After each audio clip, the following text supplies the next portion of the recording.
Então, hoje nós vamos falar sobre Jó. Nós vamos falar sobre Jó, capítulo 2. Antes da gente começar a falar sobre Jó, capítulo 2, cumpre lembrar, né, que Jó é um livro que nos ensina como é que Deus gerencia a terra.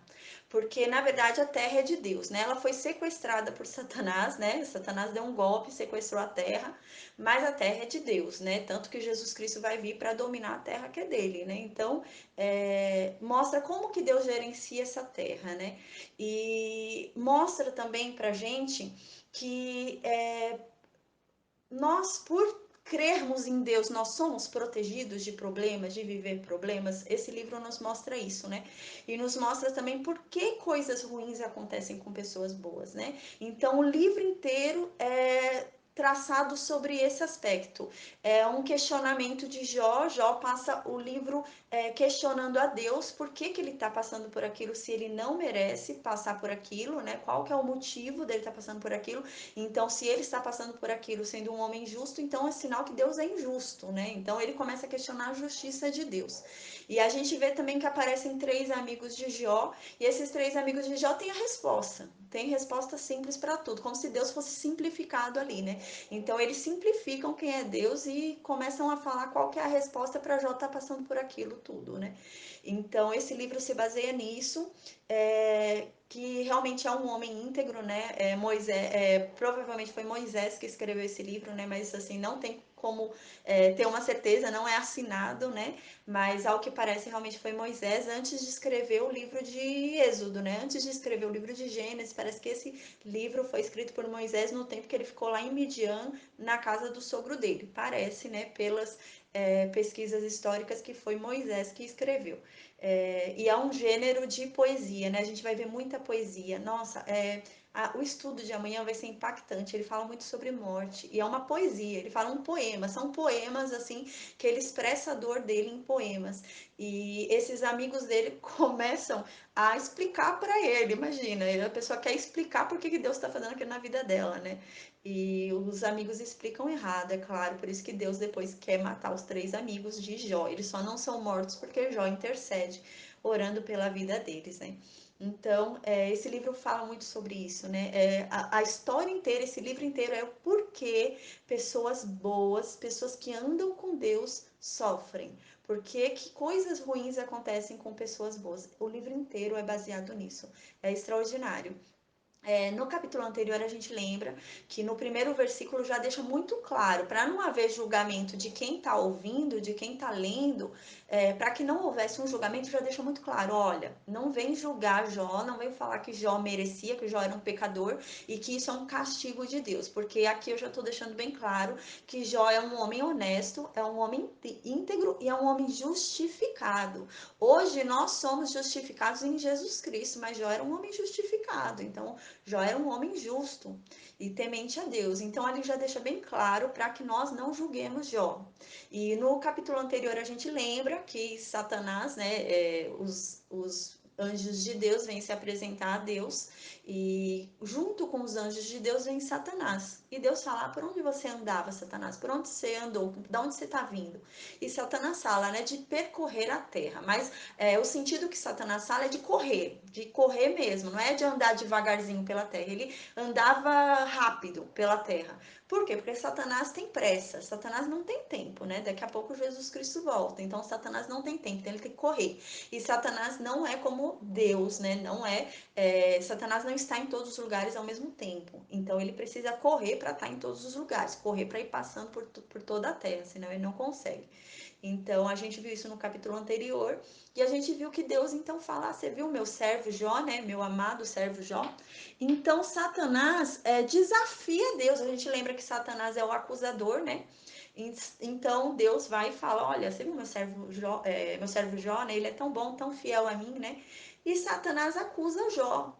Ele começa a acusar Jó porque esse é o fundamento de Satanás, né? A função de Satanás é acusar. Então Satanás começa a acusar Jó. Fala: é claro que ele te ama. Você dá tudo para ele. É lógico que ele vai te amar. Você colocou ele numa cerca. Você não me deixa tocar nesse homem. Você não me deixa infernizar a vida desse homem. Você não me deixa perturbar esse homem. É lógico que ele é feliz. É lógico que ele teme a você. Ele não te teme por amor. Ele te teme porque você dá tudo. É que nem aquela criança mimada que o pai dá tudo, então ele respeita o pai porque ele recebe tudo.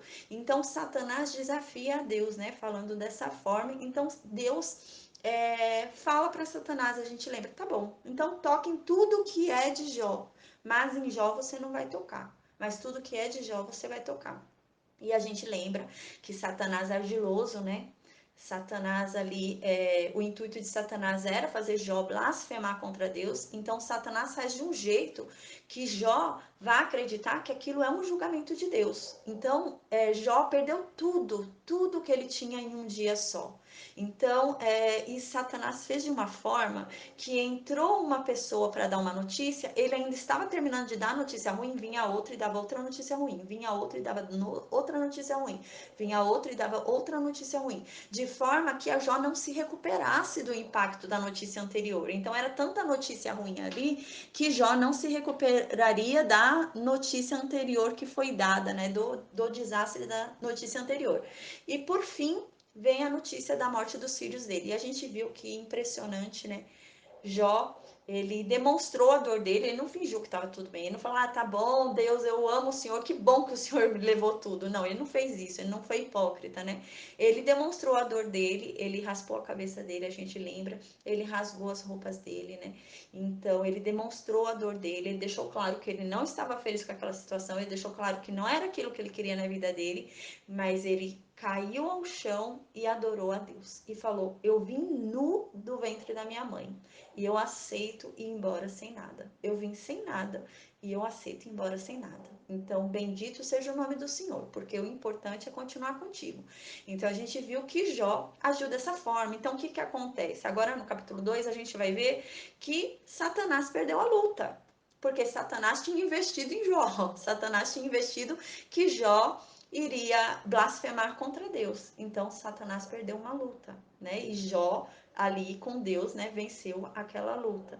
Então agora Satanás vai continuar acusando Jó. A gente vai ver que no capítulo 2, Satanás ainda continua com a acusação, porque o intuito de Satanás é acusar, é fazer a gente perder nossa salvação. Então ele queria a qualquer custo fazer Jó perder a salvação dele, né? O livro de Jó nos ensina, né, que Satanás ele tem um livre acesso à terra, né? Então ele fica perambulando pela terra procurando pessoas. E as pessoas só são protegidas de Satanás quando elas têm a proteção de Deus, né? Como é o caso de Jó. Jó era cercado porque ele tinha a proteção de Deus, né? Porque ele estava com Deus, então ele tinha em torno de si uma cerca ali de proteção de Deus. Porém, quando a pessoa não está com Deus, não tem essa proteção. Então, ela é usada por Satanás, né? Por isso mesmo que a Bíblia nos diz que a nossa luta não é contra a carne e contra o sangue, não é contra o nosso próximo, né? Mas sim contra aquilo que usa o nosso próximo para nos atormentar. Então, é por isso, porque Satanás vai usando aqui na terra, né? E agora, no capítulo 2, a gente vai ver que Satanás vai continuar acusando Jó. Satanás perdeu a primeira luta e ele vai continuar acusando Jó. E agora ele vai pegar mais pesado, né? Assim, já pegou super pesado no primeiro capítulo, né? Mas agora ele vai começar a questionar o caráter de Jó. Ele vai falar que Jó é egoísta. Ele vai falar, Jó não sentiu porque é fácil, né? Foram os outros que morreram, foi com os outros que aconteceu. Então Jó é tão egoísta, mas tão egoísta que ele só se preocupa quando acontece com ele mesmo. Só quando é no corpo dele que ele se preocupa. Então Satanás vai falar isso agora. Aí agora, no capítulo 2 do livro de Jó,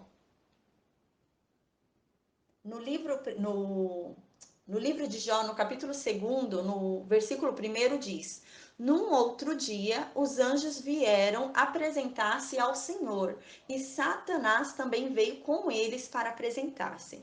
No capítulo anterior, a gente lembra que Satanás veio junto, mas não foi para apresentar-se, né? Da outra vez, Satanás só veio junto.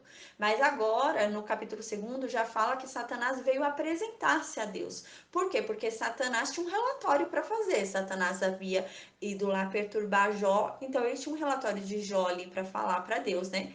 E ele ainda queria acusar mais ainda Jó. Ele não ficou satisfeito com o que ele já fez na vida de Jó, ele queria fazer mais ainda, né?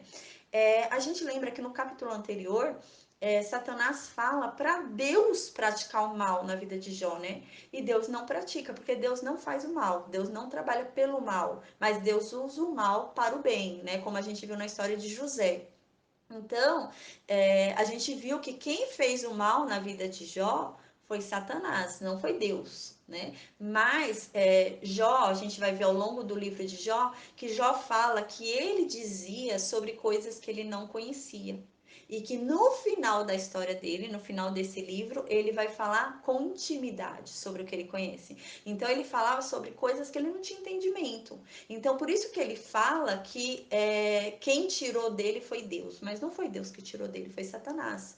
Mas aí na Bíblia diz, e Jó não pecou, né? Então, apesar de atribuir a Deus algo que não é de Deus, porque não foi Deus que agiu com o mal na vida de Jó, mas Jó atribuiu a Deus isso. Mas foi de coração íntegro, né? Foi na inocência, porque ele desconhecia a verdade. Então, a gente vai ver ao longo do livro de Jó que ele falava sobre coisas que ele não conhecia. Tanto que a gente vai ver que ele vai questionar a Deus. Ele vai começar a questionar Deus, ele vai começar a falar para Deus que Deus é injusto, né?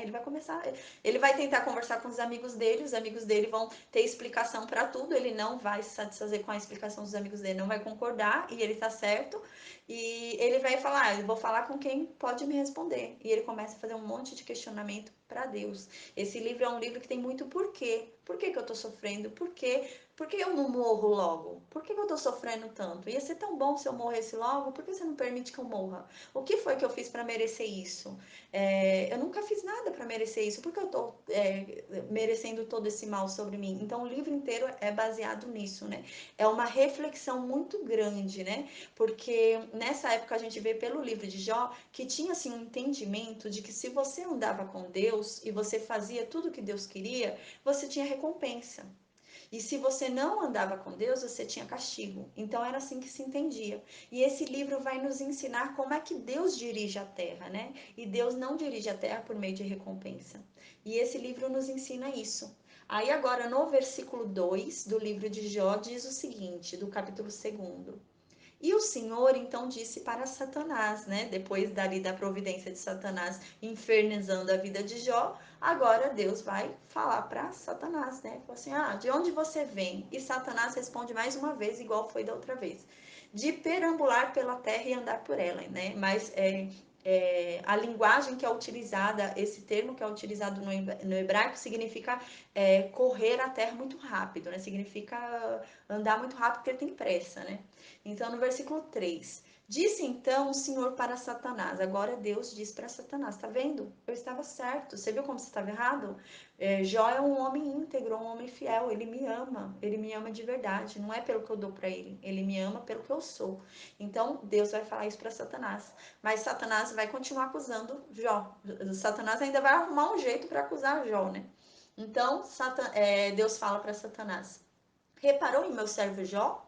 Não há ninguém na terra como ele. Ele continua falando a mesma coisa que antes, né? Porque nada mudou. Para Deus nada mudou. Então ele repete o discurso que ele havia falado no capítulo 1, né? Você viu meu servo Jó? Não há ninguém na terra como ele. Ele é irrepreensível, né? Você não tem o que repreender Jó. Ele é um homem tão correto, um homem tão reto, um homem tão íntegro, que não tem como você repreender, não tem do que repreender. Você não tem do que chamar atenção esse homem. Ele é um homem íntegro, né? Aí fala um homem íntegro, honesto, né? Com caráter, né? Leal, fiel, honesto, homem que teme a Deus, né? Então Deus continua falando o que havia falado no capítulo 1. Um homem que teme a mim, ele me teme e ele evita o mal, né? Então ele evita praticar o mal, ele evita andar na presença do mal, ele evita andar com quem faz o mal. Então Jó não só evita praticar o mal, mas ele evita até andar com quem pratica o mal, né? Porque às vezes você anda junto ali com a pessoa que faz um determinado tipo de atitude, em vez de você trazer a pessoa para o seu lado, você acaba se bandeando para o lado da pessoa. Então, Jó era um homem que até evitava o mal. Então, ele evitava andar na presença de pessoas que praticavam o mal com medo de vir a praticar o mal também. Então, ele evitava o mal. Ele não andava com pessoas que praticavam o mal. Então, ele era um homem que andava somente ali no correto. E continua ainda Deus falando para Satanás, né? Ele se mantém íntegro, apesar de você me haver instigado contra ele para arruiná-lo sem motivo, né? Então aqui Deus fala, né? Ó, você viu? Ele continua íntegro, mesmo você tendo me instigado, né? Aí aqui não tá querendo dizer que Satanás enganou a Deus. Satanás não pode enganar a Deus e Satanás não pode tentar Deus a praticar o mal. Então não é isso que significa aqui, né? Mas significa que, olha, você viu, ele continua ali fiel a mim, né? E Deus conhecia o coração de Jó. Na verdade, a aprovação de Jó não é para Deus. Deus não está aprovando a Jó porque ele queria experimentar o coração de Jó, porque Deus já conhecia o coração de Jó. Então, aquilo que acontece na vida de Jó não é para Deus, né? Não é Deus provando a Jó. Ah, Deus está moldando Jó, Deus está formando Jó. Não, não foi Deus. Não era para Deus, porque Deus conhecia o coração de Jó. Mas era para Jó realmente crescer dentro daquilo, né? Porque a gente vai perceber ao longo desse capítulo que Jó tinha alguns medos, né? E medo é contrário à fé, então Deus vai ensinar Jó a vencer os seus medos. E era também para derrotar Satanás, para que o nome de Deus fosse glorificado e Satanás viesse a ser derrotado. Então não foi para provar a Jó porque Deus queria uma prova de alguma coisa. Não, Deus tinha consciência que Jó passaria por aquilo tranquilamente, não porque Deus saberia a escolha de Jó, porque senão seria impedir o livre-arbítrio de Jó, mas porque Deus conhecia o coração de Jó, conhecia a mente de Jó, porque Deus sonda os nossos corações, né? Sabe o que a gente vai falar antes da gente abrir a boca. Então Deus sabe o que a gente está pensando, sabe para onde está indo o nosso coração. E Deus sabia que Jó não ia se corromper. Então Deus sabia claramente que Jó não iria blasfemar contra ele. Não porque ele tivesse certeza por conta do final, né? Da atitude de Jó, porque no final ele faria tal coisa. Não, porque ele não ia robotizar Jó, obrigando Jó a fazer tal coisa. Não, mas porque ele sabia que aquele homem com aquele coração daquele jeito não ia blasfemar nunca contra ele. E que aquele homem com aquele coração e os pensamentos que ele tinha, ele amava Deus pelo que Deus fazia na vida dele e não por conta do que Deus dava. Então aqui Satanás não enganou a Deus. Satanás não estava enganando a Deus. E aqui Deus só fala, ó, você viu? De nada adianta a sua acusação. Você acha que todo mundo é como você, Satanás? Jó, ele consegue tá se mantendo lá íntegro, mesmo diante de eu ter feito de eu ter permitido que você fizesse mal para ele, mas ele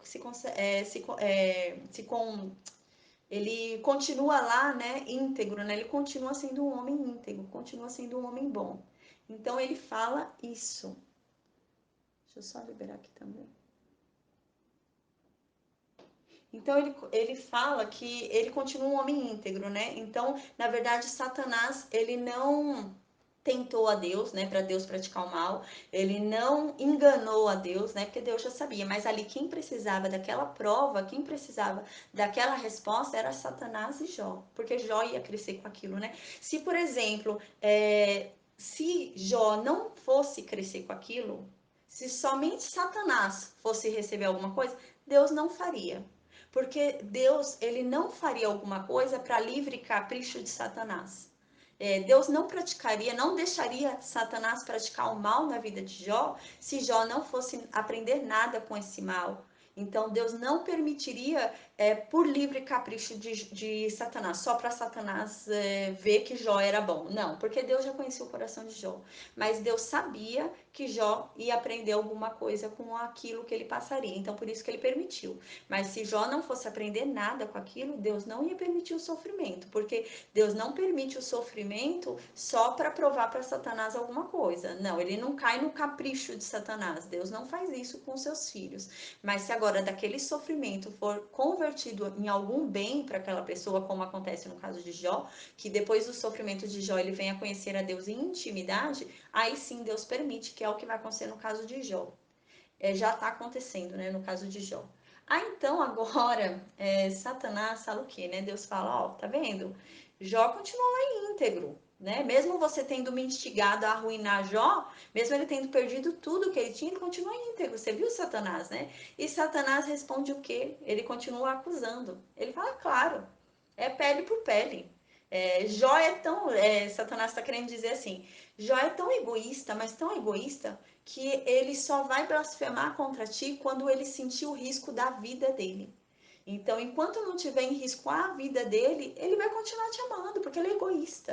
Satanás começou a falar isso. Então, ele começou a acusar agora Jó de egoísta, né? Então, ele falou: pela vida dele, coloca a vida dele em risco. Coloca a vida de Jó em risco, que pela vida dele, ele vai blasfemar contra você, porque é pele por pele, né? Porque ele é tão egoísta que ele só vai sentir na pele dele. Então, faz ele experimentar na pele dele para você ver se ele não vai te blasfemar agora. Então, Satanás continua acusando a Jó perante Deus, né? Mas Deus sabia, né, do coração de Jó. Aí no versículo 5, né, Deus fala para Satanás, né? Tá bom, então estende a tua mão sobre Jó, fere a carne dele, fere os ossos dele, e não, aqui, desculpa, não é Deus que fala, aqui é Satanás ainda falando. Satanás continua ainda na defesa dele da acusação, né? Continua argumentando, acusando Jó. Então ele continua no versículo 5 falando, né? Pele por pele, Deus. Jó é tão egoísta que ele só vai sentir quando for na pele dele, né? E no versículo 5 ele continua falando isso. Ele fala: estende a tua mão agora, Deus, e fere a carne dele, fere os ossos dele, lança uma doença sobre ele. E vê se ele não vai te amaldiçoar na tua cara, na tua face. Vê se ele não vai te amaldiçoar. Faz ele sentir na pele dele, faz ele sentir nos ossos dele, né? Para você ver. Lança sobre ele uma humilhação grande ali, porque Jó, a gente lembra, era o homem mais rico do Oriente, né? Era um homem muito respeitado. E ele sofreria agora uma humilhação total, né? Um homem que seria totalmente humilhado.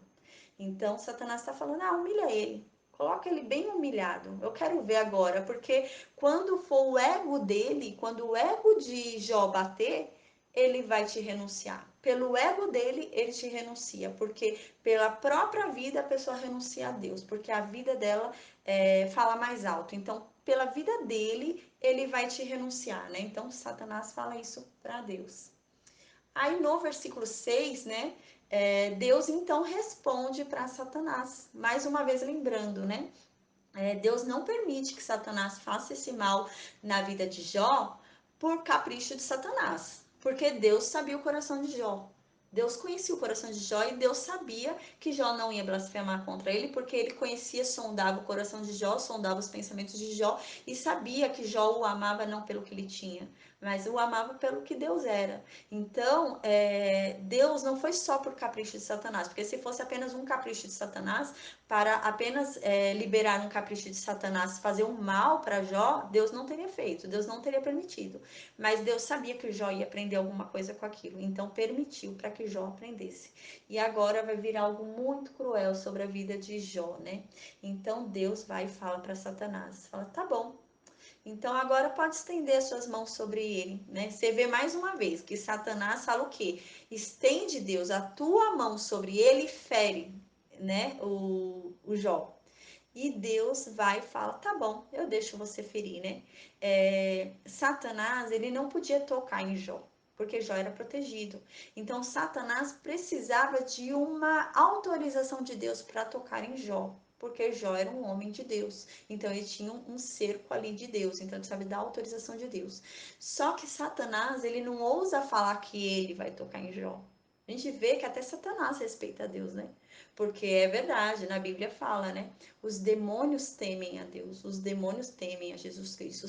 Os demônios e Satanás conhecem muito bem a palavra, mas a diferença é que eles temem, né? A diferença é que eles sabem de quem está sendo falado e eles têm medo, eles temem a Deus. E Satanás, ele não ousa falar para Deus: Senhor, deixa eu tocar em Jó. Ele não ousa falar isso. Ele fala: Senhor, toca em Jó. É lógico que Deus não ia tocar em Jó, porque Deus não faz o mal, Deus não pratica o mal, né? Deus não executa o mal. Mas Satanás vai e fala para Deus fazer, porque Satanás não ousa falar: deixa eu tocar, né? Mas Satanás pede para Deus tocar, né? Porque até Satanás reconhece a autoridade de Deus, né? Pra gente ver, né? E às vezes um humano, a diferença do humano, né? Que o humano é mais hipócrita, né? Porque o humano não reconhece a autoridade de Deus. Aqui a gente vê isso, né? Então Deus agora fala: tá bom, pode tocar na vida de Jó, eu deixo você tocar na vida de Jó, só que não mata ele. Você vai tocar na vida dele, mas você não vai matar ele. Aqui a gente aprende uma coisa importante sobre Satanás também.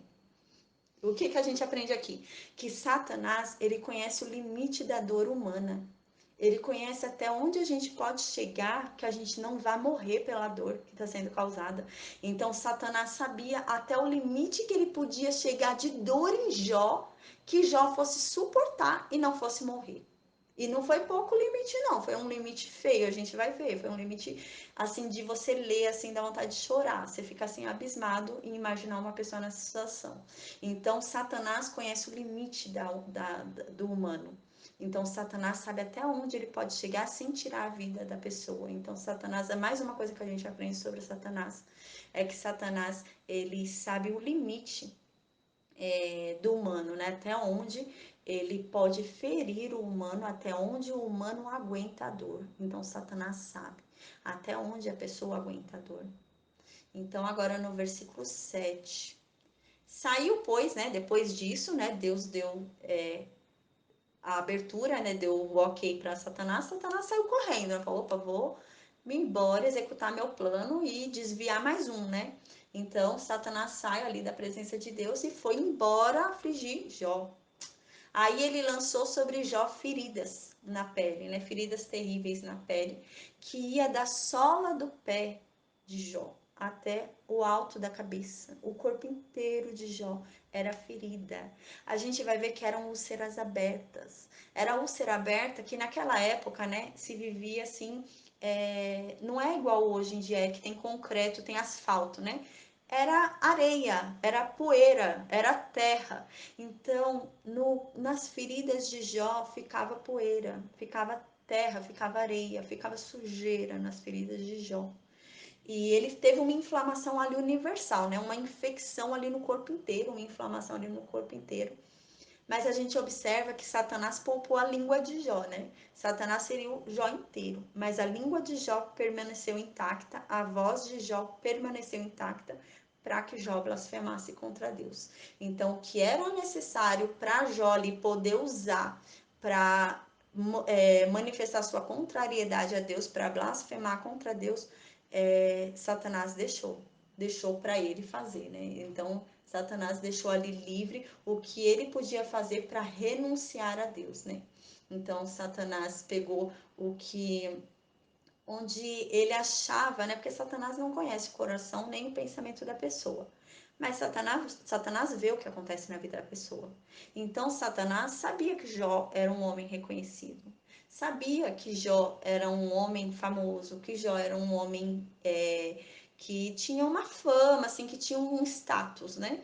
Então, ele sabia que Jó andava orgulhoso de si, da sua família, que andava ali com porte, com presença. Então, Satanás sabia disso. Satanás não conhecia o coração de Jó, mas Satanás vê o que acontece na vida da pessoa. Então, Satanás sabia disso. E Satanás pensou que, se eu fizer esse homem, humilhar esse homem, e todos que antes respeitavam ele começar a ver a humilhação que está sobre ele, aí ele vai blasfemar contra Deus, porque ele não vai aguentar ser humilhado na frente das outras pessoas, né?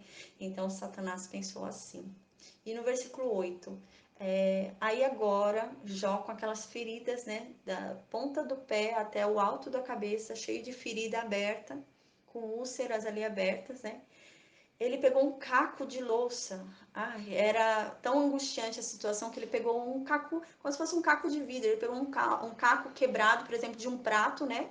Ele pega um caco quebrado e ele começa a se coçar com aquilo. Ele começa a coçar, começa a mexer na ferida com aquilo. Ele raspava a ferida com aquilo para tirar a sujeira. Porque imagina, ele com ferida aberta, morava ali num lugar que era só poeira, porque não existia asfalto, não existia concreto, então era só poeira, então era aquele vento, aquela poeira voando, e aquilo indo na ferida dele, e ele com um caco de vidro coçando, né, raspando aquela ferida. E ele estava ali sentado entre as cinzas. Sentar entre as cinzas significa uma total humilhação. Ele estava se humilhando ali, porque ele falou: não, eu vou sentar no lugar que me cabe, que é como eu. Eu sou pó e eu vou sentar no pó. Eu sou cinza e eu vou sentar na cinza. Então ele sentou ali em sinal de humilhação, em sinal de reconhecer que ele devia sentar com o que era do gênero dele, né?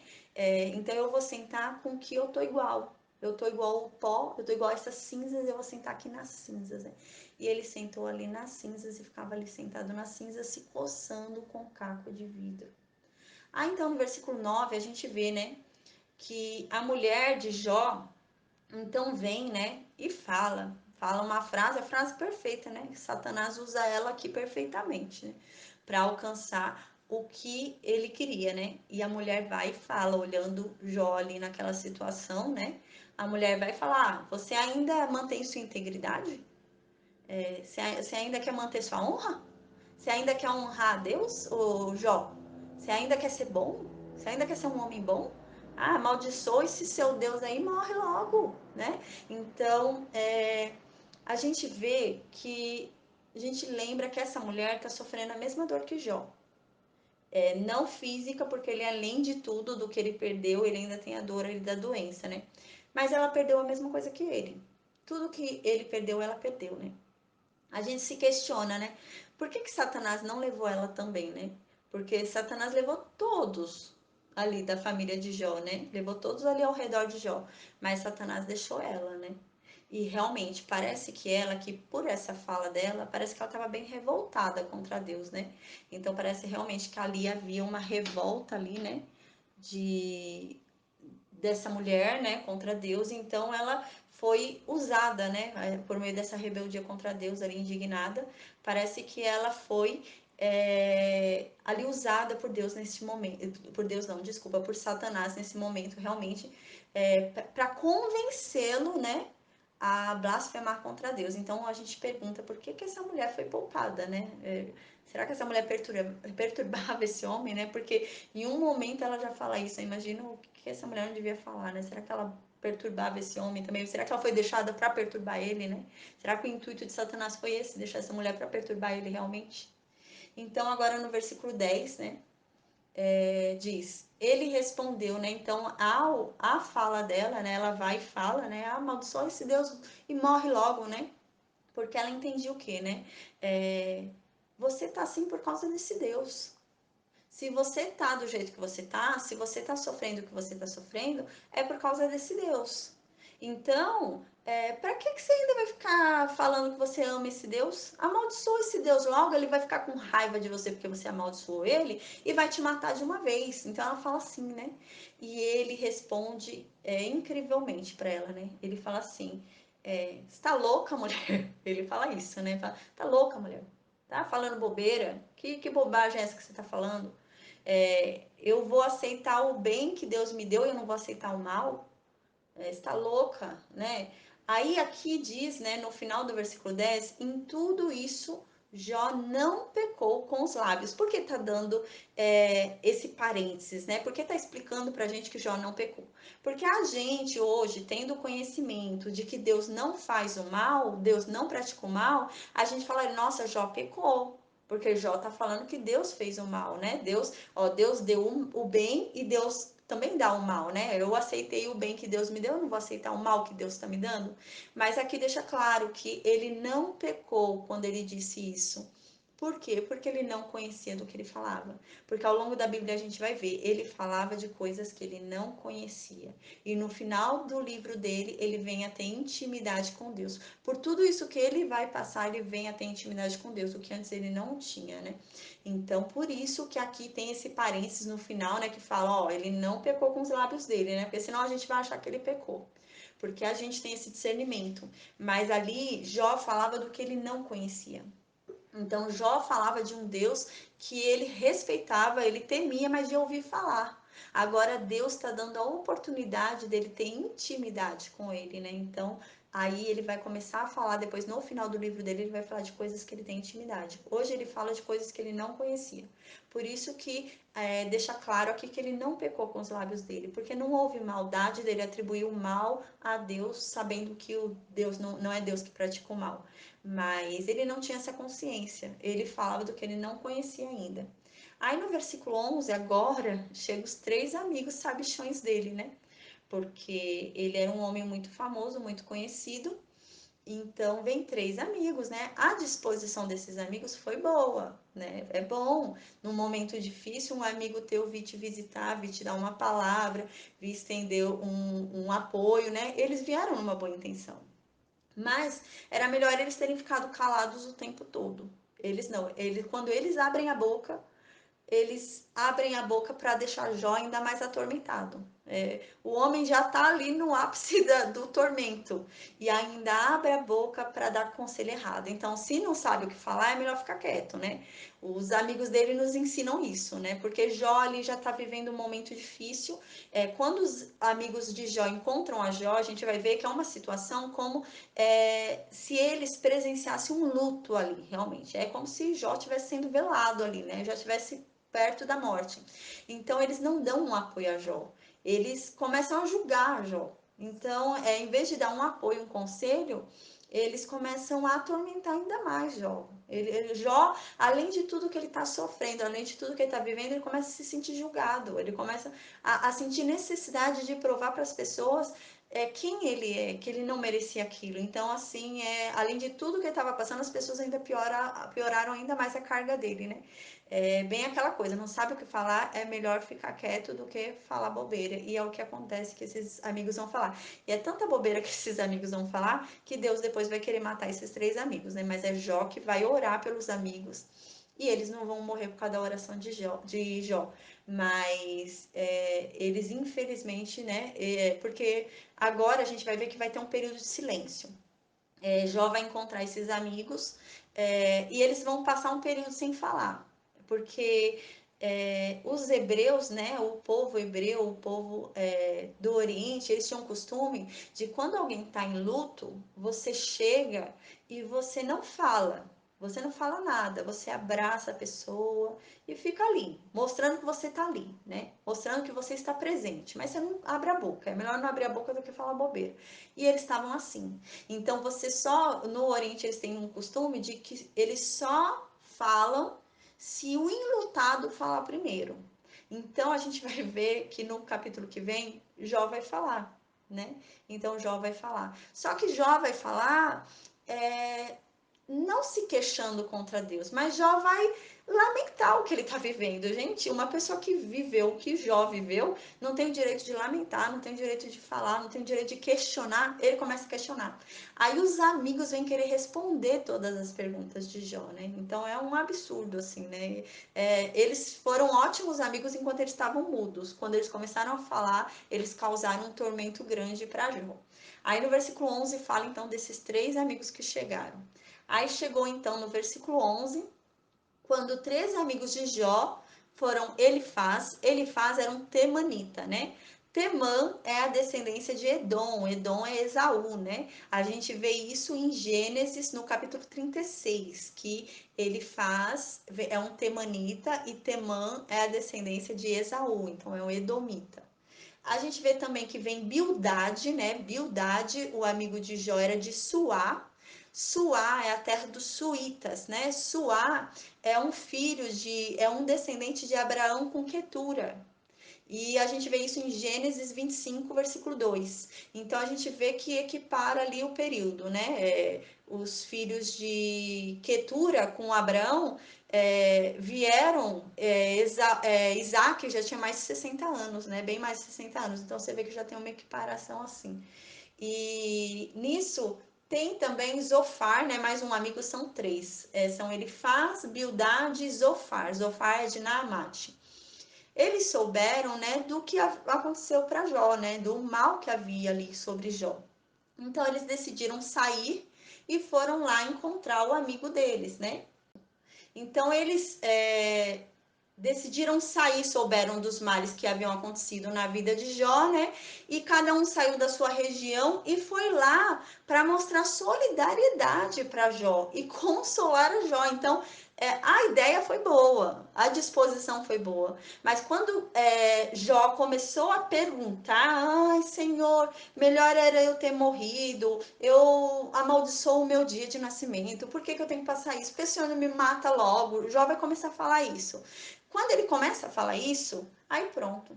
Aí esses três amigos que foram para mostrar solidariedade, para consolar Jó, começam a falar que tem a resposta. Eles falam: não, mas eu sei, Jó. Confessa logo os seus pecados, Jó. Você é um pecador. Ah, Jó, você com certeza merece estar passando. Eles começam até ficar questionando o que foi que Jó fez de pecado. Então, eles vão perturbar o homem, né? É uma coisa que era para ser boa, foi para ser um consolo, foi para ser uma solidariedade, mas na primeira oportunidade que Jó vai e manifesta sua indignação, né? Porque Jó manifesta a indignação, a pessoa que está vivendo tudo aquilo que Jó está vivendo tem o direito de se indignar, não contra Deus, né? Mas assim, a gente vê que Jó se indigna contra ele mesmo. Fala: meu Deus, para que eu nasci? Era melhor que eu tivesse morrido, era melhor que minha mãe tivesse me abortado. Ele começa a falar isso, né? Mas a indignação dele não é contra Deus, a indignação dele realmente é contra ele mesmo, contra a vida dele. Ele fala: não, eu sou um indigno de nascer, eu sou um indigno de ter nascido. Então, a gente vê aqui que a disposição no início era boa, né? No versículo 11, eles vieram para consolar, eles vieram para mostrar solidariedade, né? Só que depois o negócio muda, né? Aí no versículo 12, quando o viram à distância, mal puderam reconhecê-lo, né? Então, as feridas ali tinham mudado totalmente a fisionomia de Jó. Então, Jó devia estar magro, porque a gente vai ver que ele não consegue comer direito. Ele chora para comer. Ele chora, ele suspira para comer porque dói. Ele come e sente dificuldade para comer. Ele lembra começa a suspirar que cansa comer. Ele sente dor de comer. Então, ele devia estar magro, né? Ele devia estar abatido, cheio de ferida. Então, devia estar uma situação ali. E de longe, ao ver Jó, eles não reconhecem Jó. Jó está irreconhecível por conta da doença, né? Então, fala que quando eles viram de longe, eles mal puderam reconhecer a Jó. E eles começaram a chorar em alta voz. Então, a situação era tão triste, mas tão triste, que eles, à distância, olharam e viram o estado de Jó e tiveram compaixão. Se comoveram com o outro e choraram. Não foi chorar intimamente, chorar. Não, eles elevaram a voz deles, choraram, assim, aquele choro que vem de dentro de você soluçar, sabe? Então, realmente era algo terrível ali que estava acontecendo na vida de Jó, né? E quando eles olharam ali, eles começaram a chorar em alta voz ali, pranteando o que estava acontecendo com aquele homem. Aí então no final diz: cada um deles rasgou o manto e colocou terra sobre a cabeça. Então ali eles rasgaram em sinal de tristeza, né? Em sinal de angústia, em sinal de muita lamentação. Eles rasgaram o manto, né? Porque o manto era algo que era até comercializado naquela época, né? Então era algo assim que era importante. O homem, cada homem tinha seu manto, andava com seu manto, era também de distinção, então era algo ali importante. E eles rasgaram aquilo em sinal de tristeza, em sinal de compaixão ao amigo deles, né? E colocaram terra sobre a cabeça, né? Em sinal também de tristeza, de pranto ali pelo que estava acontecendo na vida de Jó.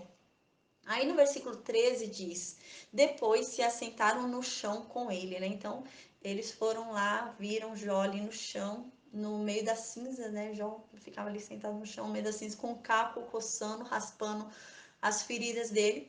E os amigos vieram, se sentaram ali no chão com eles, mas ficaram mudos. Ninguém falava nada. Ninguém falava nada. Ficaram 7 dias assim, mudo. Ninguém falava. Claro que eles comiam, é claro que eles bebiam, né? Faziam as coisas normais, faziam as coisas normais, dormiam, faziam as coisas normais. Só que eles não falavam por causa desse costume, desse respeito, né? De você é respeitador do outro. Então, você não falava, você só falava quando o outro permitia que você falasse, mas você não falava, porque a dor do outro já era tão grande, então você só aparecia ali para mostrar que você estava ali, né? Se a pessoa precisasse, você estava ali. Aí no versículo 13 diz: depois se assentaram no chão com ele durante 7 dias e 7 noites. Né? Então, eles ficaram ali 7 dias e 7 noites sem falar. Eles não falaram, Jó não falava, e eles ali, uma lamentação grande, né? Vendo Jó naquele estado. Aí aqui termina no versículo 13: ninguém lhe disse uma palavra, pois viam como era grande o seu sofrimento, né? Então, o que a gente vai falar para consolar esse homem? Porque a gente lembra que quando eles saíram na intenção de ajudar, né? De dar um consolo, de mostrar uma boa intenção, mas quando chegaram lá e eles viram a situação, eles falaram, não, o que eu vou falar? Não tenho o que falar. Não tem o que falar realmente, né? Não tem como falar alguma coisa aqui para diante do que Jó está vivendo, né? Não tem como questionar, não tem como falar nada. Então, aí aqui termina hoje